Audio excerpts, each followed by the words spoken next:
June 30th, 1974, the same church where Dr. Martin Luther King Jr. once preached, the same church where his father served as pastor, and where his mother, Alberta King, plays the organ every Sunday. But this Sunday would be different. She was gunned down by Marcus Wayne Chenault Jr. in her own church, in her husband's church, and her son's church while she was playing the organ on a Sunday. No, I was sitting in the back, and that's why I got a better look at him. Because as he was shooting, it was such a shock. I was just standing there. I couldn't believe I thought it was good. No, he stood up and just started shooting. He was sitting, that's right, and he just stood up and started shooting. Did he shoot up toward the choir? He was shooting everywhere. He was shooting like this. He just shooting like that.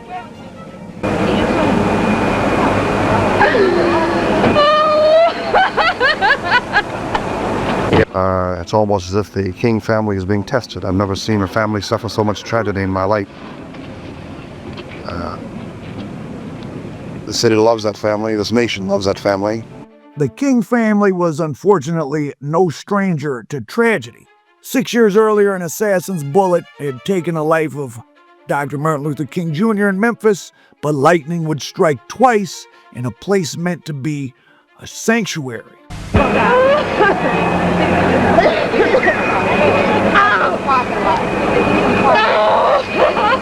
Every man with reverend in front of his name is in trouble. God is going to kill them all. They were already marked. It was planned 2,000 years ago. This is what one of the fellow Hebrew Israelites that was part of the same group as Mr. Chenault said after Alberta King's homicide. He had personally seen the young man who committed the crime, but he was obviously overwhelmed with religious fanaticism and was apparently out of his mind. But Alberta King's murder begins in Cincinnati, Ohio, years before, with a guy that was a self-proclaimed black Hebrew Israelite. He called himself Hananiah E. Israel. And Marcus Wayne Chenault Jr. was just 23 years old. You see here, he's kind of a strange-looking guy. He looks like a child, even in his 20s. He was 23 when he encountered Israel's teachings. Marcus Wayne Chenault was a college student who was described as very smart but confused and searching for meaning in life when he ran across this Hebrew Israelite. And they're full of angry bitterness and pronouncements towards violence. Well, some of them. There's hundreds of all the Hebrew Israelites are like separate sects. They're all engaged in their own little vision of things. But this Hananiah E. Israel apparently helped push the killer of Alberta King further down the road to violence with his teachings. Mr. Israel counseled that black ministers had deceived black people and quoted the Bible scripture that said, "It shall come to pass that when any shall yet prophesy, then his father and his mother that begat him shall say unto him, Thou shalt not live." Chenault grew up in Winchester, Kentucky, near Lexington. He went to Sunday school and Baptist Training Union, which is like, I guess, preparing you for the ministry, until he met Mr. Israel and got involved with the Hebrew Pentecostal Church of the Living God, a sect that believes blacks descend from Israelites and are therefore Hebrews and not black. Israel's real name was Stephen Hellman, and he preached a radical interpretation of the Old Testament, and he talked very badly about black ministers, calling them false shepherds who oppressed their own people. And of course, Dr. King and his family's church was one of the most important black churches in the country.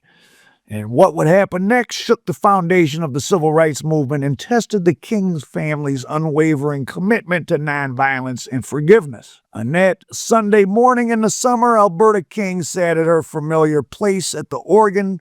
The congregation had just begun singing when Chenault stood up, armed with 2 handguns. From interviews with scores of relatives, friends, schoolmates, and neighbors, a picture emerged of an energetic but troubled young man.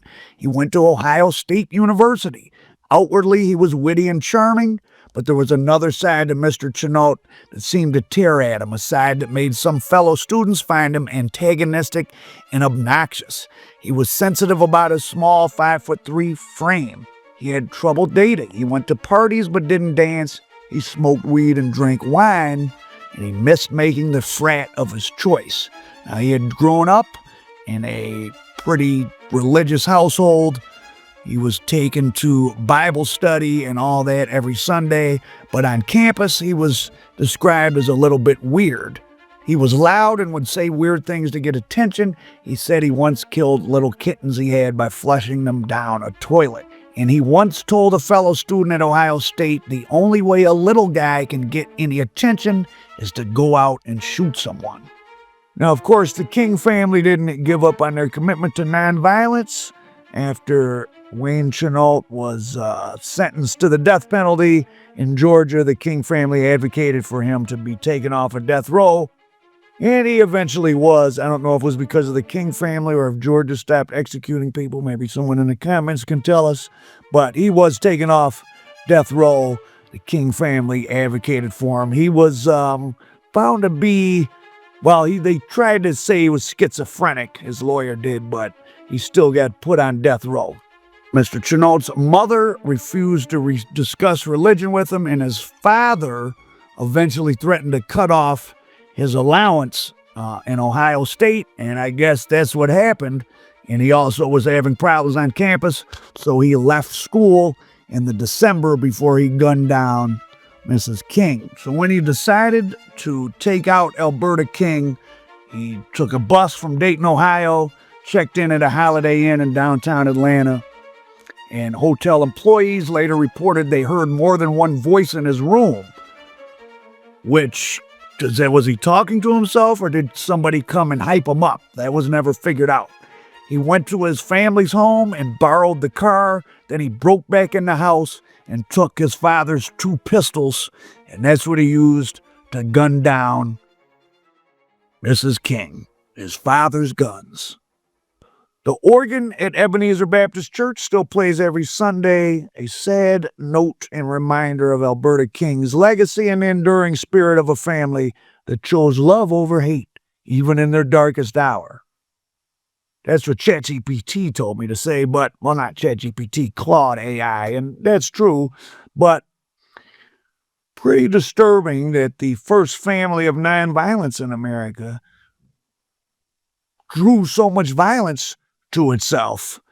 A crazy, evil, violent white guy gunned down Dr. Martin Luther King Jr. and a crazy, violent young black man gunned down his mother 6 years later, which is pretty wild. And the Hebrew Israelite ideology, these are the people that you may walk past on the street corner in their bizarre outfits, some wear dirty sheets, some dress up in purple costumes, and they harass people walking by. They're the ones that some of these athletes have gotten themselves under their spell. I wonder if they're taking their money.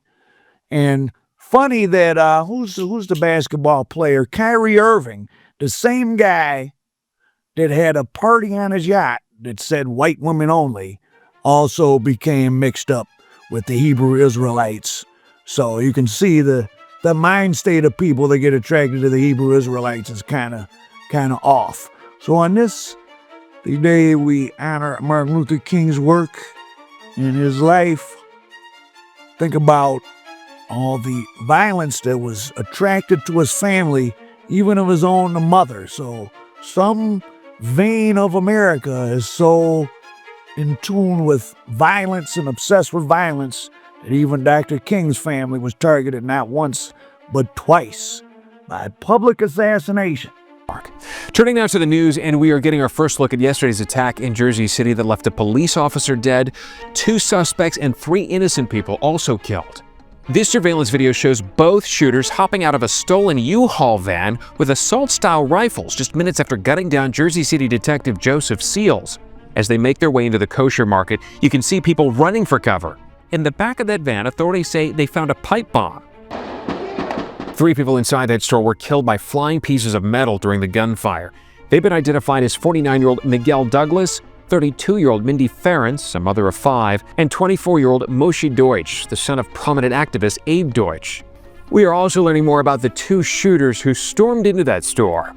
David Anderson and Francine Graham were both found dead after that hours-long standoff with police. Sources telling us that Anderson was a one-time follower of the Black Hebrew Israelites, a fringe group labeled as a hate group by the Southern Poverty Law Center.